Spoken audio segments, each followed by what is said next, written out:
Bapa, sebentar lagi kami akan mendengarkan firman Tuhan. Bukalah hati dan pikiran kami Tuhan, supaya kami siap menerima kebenaran-Mu dan Roh Kudus. Tolonglah hamba-Mu Tuhan yang akan menyampaikan firman pagi ini. Kiranya setiap kami mau mendengarkan dengan kerendahan hati. Terima kasih Yesus. Haleluya. Amin. Ya, shalom Bapak Ibu dan teman-teman semuanya. Minggu ini adalah minggu terakhir ya kita berbicara tentang stay vigilant. Dan di minggu terakhir ini, kita berbicara tentang living wisely and alertly, atau hidup bijaksana dan waspada. Ya, Bapak Ibu, kita semua pasti menyadari ya, hidup di zaman yang seperti sekarang ini menuntut kita untuk terus berjaga-jaga. Dunia ini bergeraknya sangat cepat dan banyak sekali hal yang mudah menarik perhatian kita, yang membuat fokus kita ini beralih dan menjauh dari kehidupan rohani. Di Efesus 5 ayat 15, karena itu perhatikanlah dengan seksama bagaimana kamu hidup, janganlah seperti orang bebal tetapi seperti orang arif ya. Kalau kita eh, lihat di bahasa aslinya ya, blepete un akribos tos peripateite ya. Blepete itu artinya adalah perhatikanlah, lihatlah dengan saksama.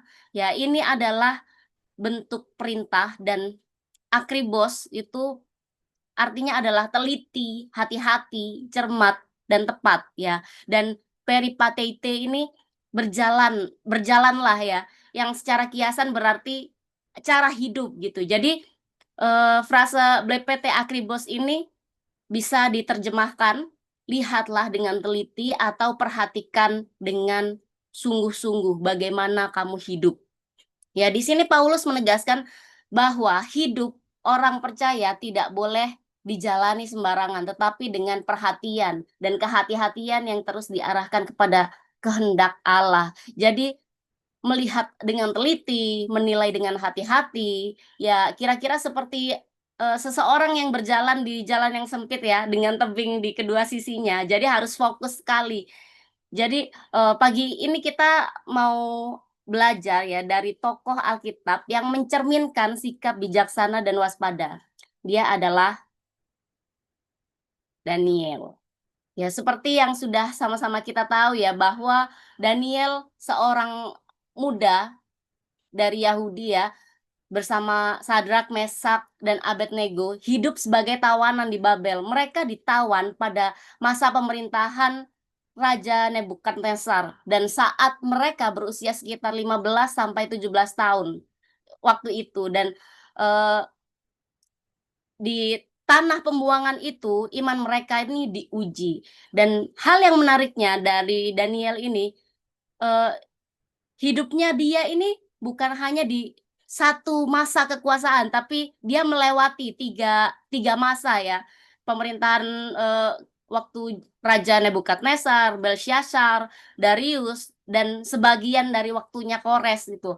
Artinya dia ini mengabdi lebih dari eh, 60 tahun lah di negeri asing, dan yang luar biasa selama itu Daniel tidak pernah berubah. Kehidupannya menandakan bahwa dia ini konsisten, teguh, dan tidak terbawa arus meskipun keadaan dan penguasanya ini silih berganti. Daniel sama karena dasar hidupnya bukan pada kekuasaan manusia, melainkan pada kedaulatan Allah. Daniel bukan hanya dikenal karena imannya yang teguh, tetapi juga karena hidupnya yang berprestasi. Dan sejak muda ya, dia dikenal sebagai orang yang memiliki roh yang luar biasa ya. Di Daniel 6 ayat 3, Allah memberinya karunia hikmat dan pengertian sehingga ia bisa menafsirkan mimpi yang tidak dimengerti oleh orang lain ya. Dan pada masa Nebukadnezar, ketika para ahli istana ini gagal menafsirkan mimpi raja ya, Daniel tampil dan berkata bahwa hikmat itu bukan berasal darinya, tapi dari Allah yang hidup. Melalui hikmat itu, Allah meninggikan Daniel, menjadikannya eh, orang pejabat lah di Babel. Dan meskipun menjadi pejabat tinggi ya waktu itu ya, Daniel tidak hanyut oleh kemuliaan dunia. ia tetap memandang kepada Allah sebagai sumber hikmat dan kekuatannya. Itulah sebabnya dalam setiap masa ya, baik ketika dia masih muda di istana Nebukadnezar maupun waktu tuanya di zaman Darius, hikmat dan kewaspadaannya itu tetap nyata. Dia tahu siapa yang dia sembah dan kepada siapa dia harus tetap setia. Nah, Bapak Ibu, dari perjalanan panjang hidup Daniel, kita belajar bahwa Daniel ini bukan hanya bijaksana dalam pikirannya, tapi juga waspada dalam kehidupan rohaninya. Dan pagi ini kita mau belajar beberapa hal ya dari Daniel ini. Yang pertama, bijaksana dalam menentukan sikap.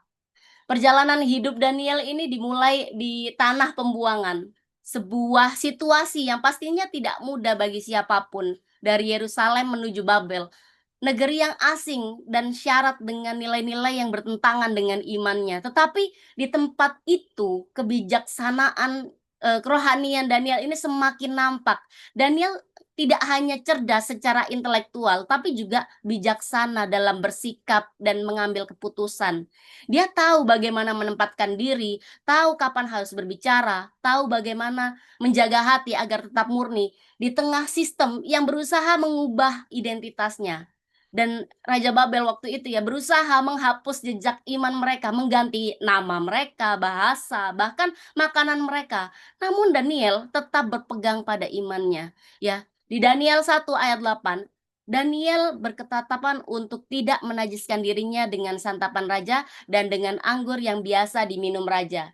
Daniel tahu, makanan raja bukan sekedar soal menu, melainkan simbol kompromi dengan sistem dunia Babel yang menentang Allah. Di sini kebijaksanaan Daniel ini diuji. Dia tidak menolak dengan cara yang kasar, tapi juga tidak mengikuti arus. Dia memilih jalan tengah yang bijaksana dengan berbicara sopan, menawarkan alternatif, dan mempercayakan hasilnya ini kepada Tuhan. Luar biasa ya Bapak Ibu ya, sikapnya si Daniel ini, kebijaksanaan Daniel ini, tidak lahir dari kecerdikan manusia, tapi dari kepekaan rohani yang dibentuk lewat relasinya dengan Allah. Jadi, dia tidak tergesa-gesa dalam mengambil keputusan, dia berdoa, dia mempertimbangkan lalu bertindak dengan hormat dan bijaksana gitu. Dan Daniel ini tidak melawan otoritas dengan keras kepala, namun juga tidak menggadaikan imannya. Dia menolak dengan hati yang tenang tapi teguh, ya. Kebijaksanaan seperti ini hanya mungkin dimiliki oleh orang yang hidup takut akan Tuhan. Seperti yang dikatakan Amsal 9 ayat 10 ya, permulaan hikmat adalah takut akan Tuhan. Ya, Daniel tidak hanya tahu apa yang benar, tapi juga bagaimana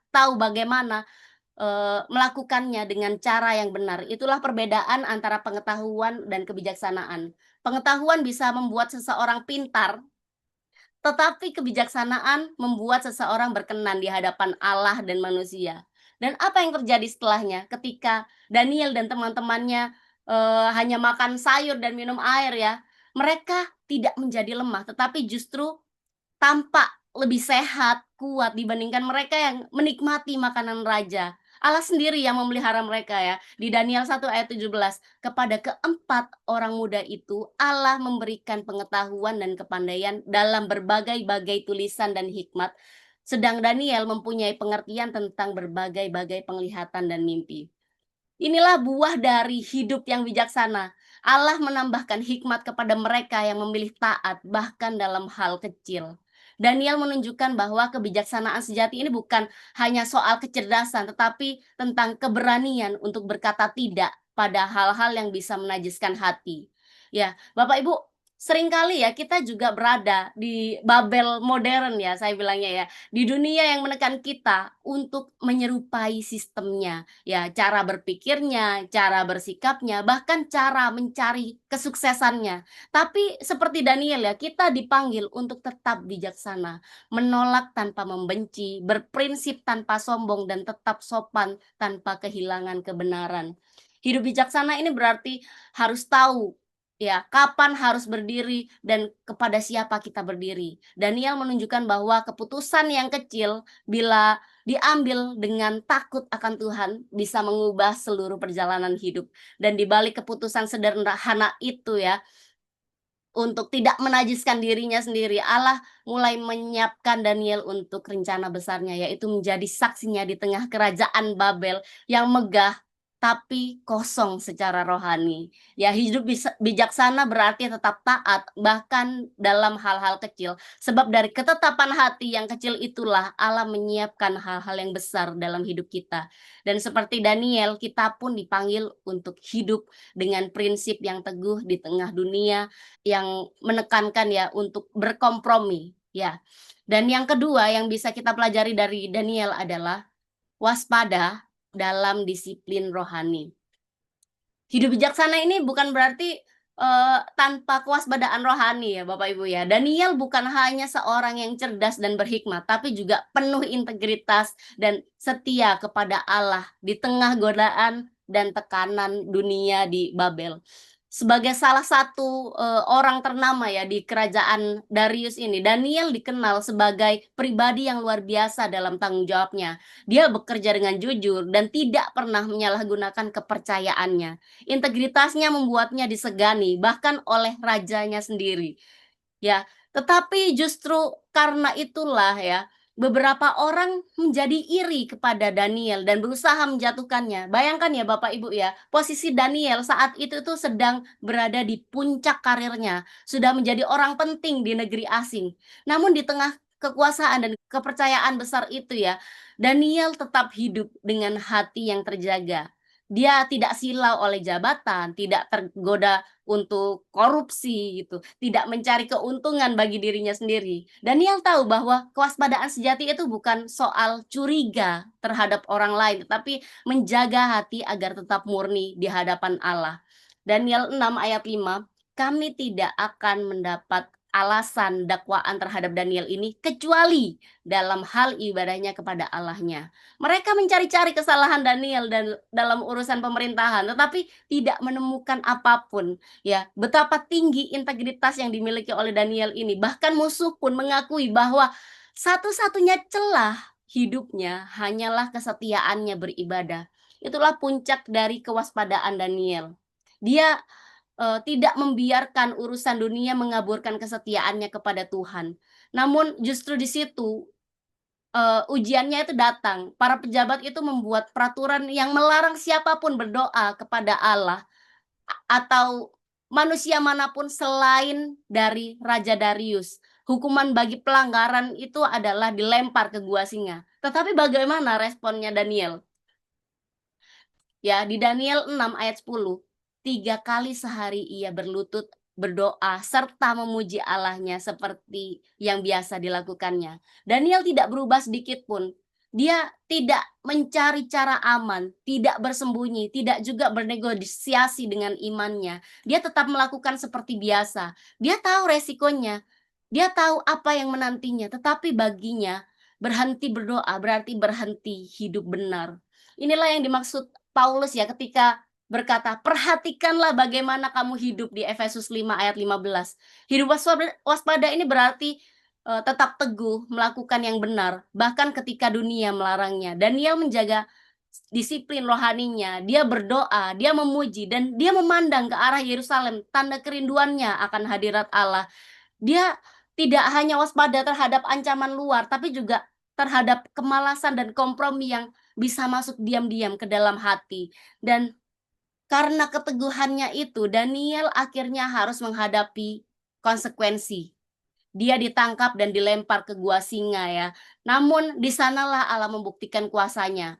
Ya, Daniel 6 ayat 22, Allahku telah mengutus malaikatnya untuk mengatupkan mulut singa-singa itu, sehingga mereka tidak mencederai aku, karena aku didapati tak bersalah di hadapannya. Di gua singa itu ya, Daniel itu tetap hidup. Dia keluar tanpa luka sedikit pun. Dia yang waspada dan berintegritas, dijaga oleh Allah yang setia ya. Dan dunia ini bisa mencari-cari kesalahan kita. Orang itu bisa merekayasakan hal-hal yang buruk untuk menjatuhkan kita. Tapi seperti Daniel ya, ketika kita tetap berpegang pada kebenaran dan kesetiaan kepada Tuhan, maka Tuhan sendiri yang menutup, mengatupkan mulut singa-singa itu. Dia yang, waspada dan berintegritas dijaga oleh Allah yang setia. Kehidupan Daniel ini mengingatkan kita bahwa kewaspadaan rohani bukan hanya soal berdoa ketika sempat, tetapi tentang hidup yang terjaga dalam ketaatan dan kejujuran setiap hari. Mungkin dunia, tidak selalu menghargai integritas, tetapi Allah selalu memperhitungkannya. Dan ketika kita tetap setia, bahkan di gua singa kehidupan ya, Tuhan yang sama akan mengatupkan mulut singa-singa itu bagi kita semua. Kemudian yang ketiga, yang bisa kita pelajari dari Daniel, yang tidak kalah penting, ya, adalah setia dalam iman dan pengharapan. Jadi Daniel tetap setia dalam iman dan harapan. Bahkan ketika situasi nggak kunjung berubah. Daniel bukan hanya bijak di awal hidupnya, tetapi juga tetap setia sampai akhir. Dia ini menjalani pembuangan di Babel ini hampir 70 tahun. Dari masa pemerintahan Raja Nebukadnezar, Belshazzar, kemudian Darius, terus hingga Kores, Raja Persia, dan di 4 kepemimpinan berbeda, 4 zaman yang berganti, Daniel tetap berdiri teguh. Dan dia menjadi saksi bahwa orang yang berakar pada Allah tidak akan goyah meskipun dunia di sekitarnya terus berubah. Dan di usia tuanya ya, ketika banyak orang mulai lemah dan kehilangan harapan, Daniel justru semakin mendekat kepada Allah. Di masa pemerintahan Darius, ketika dia membaca nubuat Yeremia bahwa masa pembuangan akan berlangsung selama 70 tahun, Daniel tidak bersikap pasif menunggu janji itu digenapi. Dia tidak berkata, "Ah, Tuhan pasti akan genapi sendiri." Sebaliknya, eee, dia dia kan nggak berkata, "Ah, Tuhan pasti akan genapi sendiri." Tapi dia itu berdoa gitu, berpuasa, merendahkan diri di hadapan Allah. Dan Daniel 9 ayat 3, "Lalu aku mengarahkan mukaku kepada Tuhan Allah untuk memohon dengan berdoa dan permohonan, dengan berpuasa, kain kabung dan abu." Jadi doa Daniel ini bukan minta berkat pribadi, tapi, doa syafaat. Dia berdoa bagi bangsanya, mengakui dosa mereka dan memohon pemulihan Yerusalem. Itulah bukti iman yang sejati ya, tetap berdoa, bahkan ketika jawabannya itu belum tampak, tetap berharap bahkan ketika waktu ini terasa panjang. Daniel tidak kehilangan arah meski hidup di tanah asing. Dia tahu sekalipun Babel tampak kuat, tapi Allah Israel ini tetap yang berdaulat. Dan Tuhan pun, eee, di Daniel 10 ayat 12 ya, "Jangan takut Daniel, sebab telah didengarkan perkataanmu sejak dari pertama engkau berniat untuk mendapat pengertian dan untuk merendahkan diri di hadapan Allahmu." Ya, jadi Bapak Ibu ya semua ya, kata-kata ini itu meneguhkan kita bahwa setiap doa yang lahir dari hati yang setia tidak pernah diabaikan Allah. Bahkan sebelum hasilnya tampak, Tuhan itu sudah bekerja. Kesetiaan Daniel ini bukan hanya pada saat dia muda dan penuh semangat, tapi juga di masa tuanya ketika dunia ini sudah banyak berubah. Dia tidak menyerah pada kenyataan, tidak tawar hati oleh lamanya waktu dan tidak larut dalam kemewahan istana. Dia tetap menjadi pribadi yang hidup berhati-hati. Seperti yang dikatakan Paulus di Efesus 5 ayat 15 ya, "Perhatikanlah dengan saksama bagaimana kamu hidup, janganlah seperti orang bebal tetapi seperti orang arif." Hidup berhati-hati bukan berarti hidup penuh ketakutan, tetapi hidup yang berakar pada iman dan ditopang oleh harapan. Daniel mengajarkan kepada kita bahwa kesetiaan bukanlah hasil dari suasana nyaman, melainkan keputusan yang diperbarui setiap hari untuk tetap percaya bahwa Allah pegang kendali. Kadang kita juga merasa seperti Daniel, hidup di dunia yang asing bagi kita ya, menunggu jawaban Tuhan yang terasa lama dan bertanya, "Kapan ya dijawabnya ya Tuhan ya?" Gitu. Namun dari Daniel kita belajar, iman yang setia tidak tergantung pada keadaan, melainkan pada siapa yang kita percayai. Harapan orang benar ini tidak akan sia-sia sebab Allah yang setia ini tidak pernah berubah. Jadi mari kita terus berjalan bijaksana, waspada dan setia sebab dunia ini akan terus berubah, tapi Allah yang menyertai Daniel adalah Allah yang sama yang menyertai kita hari ini. Dan seperti Daniel yang tetap berdiri teguh di Babel ya, kiranya kita pun juga tetap berdiri teguh di tengah dunia saat ini dengan iman yang tidak tergoyahkan dan harapan yang nggak pernah padam, ya. Dan dari kehidupan Daniel ini kita telah belajar ya bahwa hidup bijaksana dan waspada ini bukanlah sekedar tema rohani, melainkan panggilan hidup setiap orang percaya.